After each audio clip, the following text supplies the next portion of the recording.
दुलाराय बर' फरायसा आफादनि दानि आफादगिरि मानगोनां दिपेन बर' बिथां लोगोसे मानगोनां दावराव देख्रेबसार बिथांमोननि माखासे पॉइंट टू पॉइंट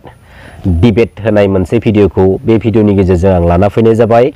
गिबियाव गासिबो मानगोनां मेलेमजिबि रायजो राजा एफा बिदा फंबायमोनखौ फिन खनसेबाव आंनि नैबे गोदान भिडिअ बरना लाग्रोनाय जाबाय। 5 बोसोराव कुनु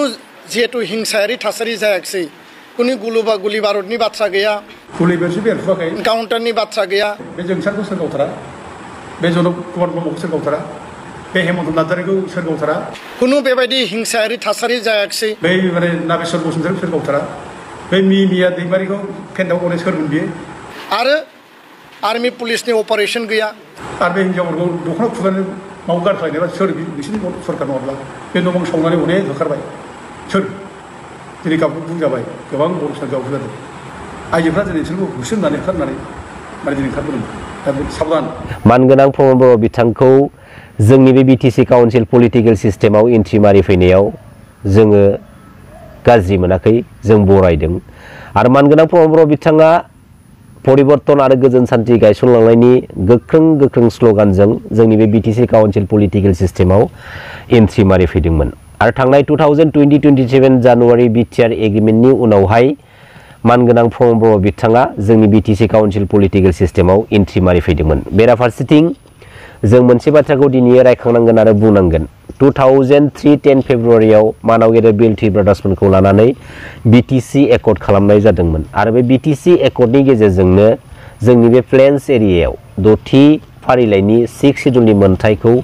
लानानै फैनाय जादोंमोन। जोबोद गोग्गाथावनि बाथ्रा। आरो बे बिटिसि एकर्डनि गेजेरजों लाबोजानाय माखासे 6थि फारिलाइनि पावार एन्ड फांसनफोरजों लोगोसे बिटिसि एकर्डनि गेजेरजों लाबोजानाय माखासे संबिधानिक पावार एन्ड फांसनफोरा जेब्ला समसिमहालागै सेपारेट स्टेट बड'लेण्ड जायागौमानि जोंनि बे बर' माहारिखौ मोनसे गोरा बान्दोआव अरायसम खानानै दोनबाय थागोन बा लाखिबाय थागोन। दा बिटिसि एकर्डनि उनावहाय जेब्ला मानगोनां हाग्रामा महिलारि सारा जोंनि बे बिटिसि काउन्सिल पलिटिकेल सिस्टेमाव पलिटिकेलि रुलिं खालामजेनबाय, जेब्ला मानगोनां हाग्रामा महिलारि सारा 17 इयार्स जोंनि बे बिटिसि काउन्सिल गभर्नमेन्टखौ रुलिं खालामलांबाय, बै थांनाय 17 इयार्सआव मानगोनां हाग्रामा महिलारि सारा गावनि पलिटिकेल केरियारखौ सुंथानांगौनि थाखाय, गावनि बिपिएफ पलिटिकेल पार्टिखौ सुंथानांगौनि थाखाय आरो मानगोनां हाग्रामा महिलारि सारा गावनि पलिटिकेल केरियारनि सार्थनि थाखाय मालाब्लाबो बर' हारिनि बिखायाव जेसेबांखिनि माहारियारि आफादफोर दङ बै माहारियारि आफादफोरखौ इउज खालामबोआखै आरो बै माहारियारि आफादफोरनि बिबानगिरिफोरखौ मावथिफोरखौ इउज खालामबोआखै। नंगौना नङा मानव गेदेर रायजो राजा नोंथांमोन? नाथाय बेराफारसेथिं मानगोनां प्रमद बर' बिथाङा पलिटिक्सआव बिटिसिआव एन्ट्रि मारिनाय लोगो लोगोनो जों नुनो मोनदों जे माहारियारि आफाद दुलाराय बर' फरायसा आफादनि माखासे गोख्रों बिबानगिरिफ्रा मावथिफ्रा एस ए मरेल साबजेक्ट महरै इउपिपिएल पार्टिखौ अर्थात मानगोनां प्रमद बर' बिथांमोनखौ पलिटिकेलि सापर्टिं रलाव थानानै हेफाजाब होनाय माखासे नुथायखौ जों नुनो मोनदों। आरो बै थांनाय 2020 मायथाइनि बिटिसि बिसायख'थियाव माहारियारि आफाद दुलाराय बर' फरायसा आफादनि एस ए मरेल साबजेक्ट महरै इउपिपिएल हानजाखौ बा मानगोनां प्रमद बर' बिथांमोनखौ हेफाजाब होनायनि उनावहायबो मोनसे माहारियारि आफादनि हेफाजाब मोनसे मोननानैब्लाबो इउपिपिएल पार्टिया अनलि 12थाल' सिटखौ बिसोरो देरहासार खालामनानै लानो हादोंमोन। नंगौना नङा? आरो बै थांनाय 2020 मायथाइयाव इउपिपिएल हानजाया बिजेपिखौ लोगोसे लाफानानै बा जिएसपिखौ लोगोसे लाफानानै बा आदार्स मोननै पलिटिकेल पार्टिफोरखौ जुथायै एलायन्सआव लोगोसे लाफानानै जोंनि बे बिटिसि काउन्सिल गभर्नमेन्टखौ दालांबाय। आरो 2027 जानुवारि बिटिआर एग्रिमेन्टनि गेजेरजों बिटिसि एकर्डनि गेजेरजों लाबोजानाय जा माखासे संबिधानिक माने पावार एन्ड फांसनफोर एसेब्लाबो खहा खालामनानै लाबोनायखौ जों नुनो मोनदों। आरो मानगोनां प्रमद बर' बिथाङा जोंनि बिटिसि काउन्सिल पलिटिकेल सिस्टेमाव एन्ट्रि मारि फैनाय लोगो लोगोनो बिटिआर एग्रिमेन्टनि उनावहाय आसाम स्टेटनि पलिटिकेल सिस्टेमा जोंनि बे बिटिसि काउन्सिल पलिटिकेल सिस्टेमखौ डमिनेट खालामनानै सालायनो हानाय मोनसे सुजुग आरो सुबिदाखौ मोनदोंमोन, जायनि थाखाय जोंनि बे बिटिसि काउन्सिल पलिटिकेल सिस्टेमखौ सासे डिसिआसो डिरेक्सन होनानै बा सासे डिसिनि आन्दारावसो सालायनाय माखासे नुथायखौ जों नुनो मोनदों। जेब्ला समाव मानगोनां प्रमद बर' बिथाङा एलायन्सआव थानानै बिटिसि काउन्सिल गभर्नमेन्टखौ दाबाय आरो बै समाव CEM मानगोनां प्रमद बर' बिथांनि स्टेटासा थारमाने चिफ एक्जिकिउटिभ मेम्बार जेसेबांखिनि माने MCLA फोर दङ गावनि हानजानि बै MCLA फोरनि बेयो जाबाय CEM चिफ एक्जिकिउटिभ मेम्बार आरो बिनि सायाव थाहैबाय CEO आरो बिनि सायाव थाहैबाय DC। दा दिनै मानगोनां प्रमद बर' बिथांमोना स्पेशली मेजरलि BJP बायदि मोनसे हानजाजों दिनै एलायन्सआव थानानै थांनाय 5 बोसोर जा मोनसे पलिटिकेलि गभर्नमेन्ट रुलिं खालामलांबाय बेखौ गोसो बायदि गावसोरनि गोसो बायदि माने रुलिं खालामलांनो मोनाखै आरो मोनि माखासे बाथ्राफोरखौ गावसोरनि माखासे गेदेर गेदेर दैदेनगिरिफ्रा जोंनि सिगाङाव ससियेल मिडियानि गेजेरजों फोरमायनानै होलांबाय। जोबोद दुखुनि बाथ्रा। दा दिनैयो गुबुन हारिनि गाज्रि खैसानिफ्राय गुबुन हारिनि फेसा मेगन नोजोरनिफ्राय जोंनि बे माहारिनि माखासे थामोनथा राव हारिमु धोरोम सानस्रिखौ जोङो रैखाथि होनो थाखायनो बेसेबांबा गोलाव सम जोङो आन्दोलन खालामबोबाय। जोङो बे आन्दोलनावनो गोबां माने जोंनि बर' फिसाफोरखौ दिनै खोमानानै लानांबाय आरो जोंनि बर' हारिनि गोबां जोहोलाव जोहोलावजोफोरा जोंनि बर' हारिखौ रैखाथि होनो थांनानै जाय दावहाखौ नांहैदोंमोन बै दावहायाव गावबा गावनि बेसेन गोसा जिउखौ जोंनि बर' माहारिनि रैखाथिनि थाखाय बिसोरो बावसोमलांबाय। दा दिनैयो जोंनि बे बर' फिसाफोरनि थै होनानै मोनबोनाय जा मोनसे BTC काउन्सिल पलिटिकेल सिस्टेम बे बर' फिसाफोरनि थैनि बेसेनजों सुजुनाय मोननाय बे BTC काउन्सिल पलिटिकेल सिस्टेमखौबो दिनै गुबुन हारिनि थारैनो दिनै गुबुन हारिनि एन्टि बड' एन्टि ट्राइबेल हारिनि माखासे डार्टि मास्टार माइन्डेड पलिटिकेल लिडारफोरनि खैसाराव गब' होजानानै डमिनेट गादब जानानै जुदि सालाय होजानो गोनां मोनसे स्टेजाव जुदि थाबाय थानांगौब्ला दिनै एसे गाबोन एसे बे पलिटिकेल सिस्टेमनि गेजेरजोंनो जोंनि माहारिनि माखासे थामोनथा आरो सिस्टेमफोरा डिस्ट्रय जालांनो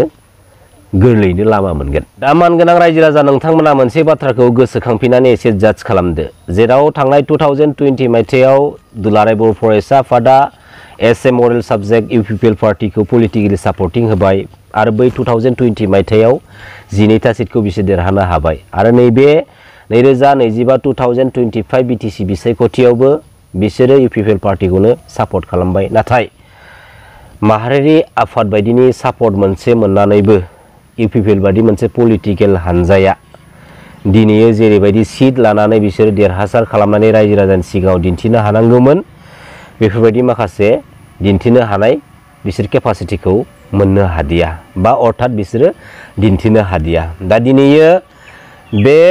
थांनाय 5 बोसोरनिफ्राय दिनैनि बे समसिमहालागै स्पेशली मेजरलि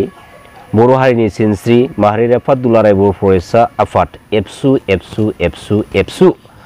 दा एबसुनि गोथार जा महर मुस्रि आरो एबसुनि गोथारथिनि मुंखौ लानानै गोबां बर' फिसाफोरखौ सोंखारिबाय थानाय माखासे बाथ्राफोरखौ जोङो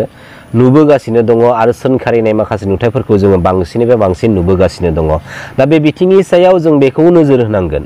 जे सोरबायदि दुलाराय बर' फरायसा आफादनि दैदेनगिरिफोरनि थाखाय दिनैयो एबसुनि गोथार जा मुं जा गोथार महर मुस्रिया दिनैयो